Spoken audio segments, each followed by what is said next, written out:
రాజంపేట నియోజకవర్గం కడప జిల్లా ఒంటిమిట్ట మండల పరిధిలోని ఒంటిమిట్ట హరచనవడ గ్రామానికి చెందిన ఈరి అశ్వర్ధన్ అనే దళిత యువకునిపై దారుణంగా అగ్రవర్ణ కులాలకు చెందిన 8 మంది యువకులు ఒంటిమిట్ట హరిత హోటల్ దగ్గర నోటిలో గుడ్డలు కుక్కి ఎదపై కూర్చొని ముఖంపై పిడిగుద్దులతో తీవ్రంగా దాడి చేయడం జరిగింది.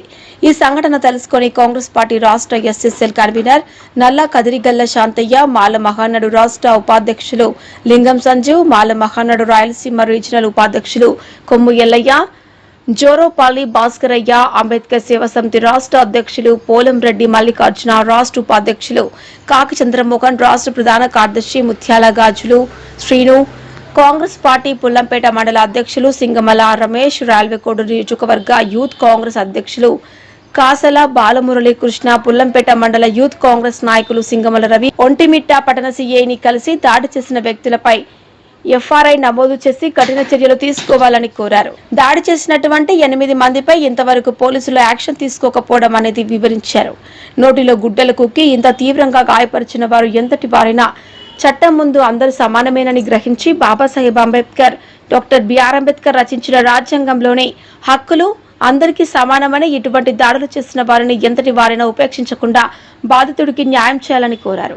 అనంతరం దాడికి గురైన బాధితుడు నివాసానికి వెళ్లి పరామర్శించి ఆరోగ్య పరిస్థితులు తెలుసుకుని వారి కుటుంబ సభ్యులను ఓదార్చారు.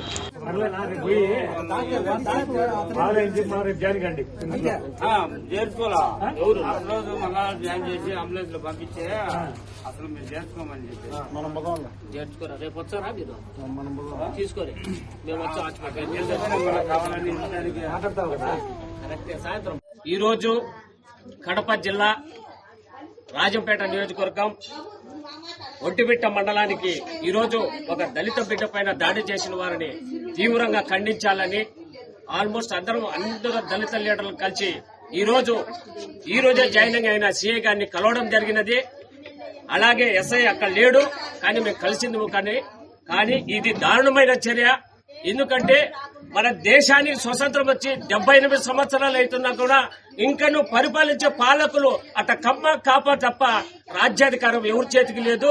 ఖచ్చితంగా వాళ్లే అట్లా పోతే వాళ్ళు, లేదంటే వీళ్ళు గవర్నమెంట్ వాళ్ళ చేతుల్లోకి తీసుకుని అగ్రవర్ణాలతో ఎక్కడ చూసినా, రాష్ట్రంలో ఎక్కడ చూసినా దళితులపైన దాడి తప్ప, అదే దళితుడు సామాన్యులు ఒక సక్కా పట్టుకునే కూడా ఇమీడియట్ ఆ ఉండే దళిత వాళ్ళంతా కూడా అరెస్ట్ చేసే పరిస్థితులు వచ్చాయి ఇప్పుడు. ఎందుకంటే మనలో ఐకమత్య లేదు.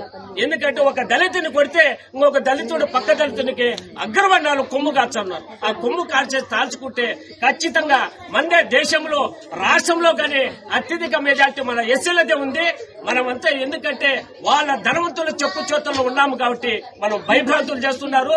ఆ భయం అనేది తీసుకొని పోకపోతే ఖచ్చితంగా ఇదే కాదు, ఇంకా ఇళ్లలో దూరి కూడా మనం కొడతారని ఈ సభాముఖంగా తెలుపుతున్నాను.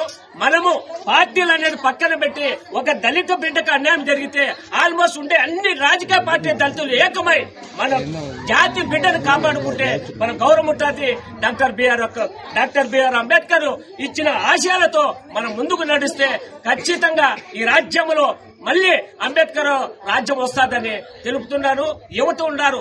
యువత ఈ రోజు ఎంపీ, ఎమ్మెల్యేలు, ప్రధానమంత్రులు ఎవరంటే డాక్టర్ బిఆర్ అంబేద్కర్ ఇచ్చిన ఓటు హక్కుతో మనమును ఓటేయించుకొని ఓటు రూపంలో మనమును వాడుకొని వాళ్ళు పరిపాలన చేస్తున్నారు. మీరు చదువుకున్న విద్యార్థులు ఉన్నారు, యువత ఉన్నారు. మీరు ఖచ్చితంగా కదలండి. ఈ రోజు ఈ నుంచి ర్యాలీ పెడితే దాదాపు ఒక 2000 మంది ఒంటిమిట్టలో ఎస్సీలు ఉన్నారు. కానీ అదే ఒక అగ్రవర్ణాన్ని చేయబట్టుకొని మనం లాగితే ఖచ్చితంగా మన దళిత వాళ్ళంతా అరెస్ట్ చేసే పరిస్థితి వచ్చింది. చదువుకునే యువకులు ఉన్నారు. మేముంటాము, మీ ముందు మేముంటాము, మా వెనకాల మీరు నడచండి, చేయి కలపండి. అందరం కలిసి ఈ బిడ్డను న్యాయం జరిగేంత వరకు మనం ఖచ్చితంగా ఎస్పీ గాని ఎక్కడైనా సరే మనం ముట్టడేయడానికి యువత అంతా ముందు ఉండాలని ఈ సభాముఖంగా నేను తెలుపుతున్నా.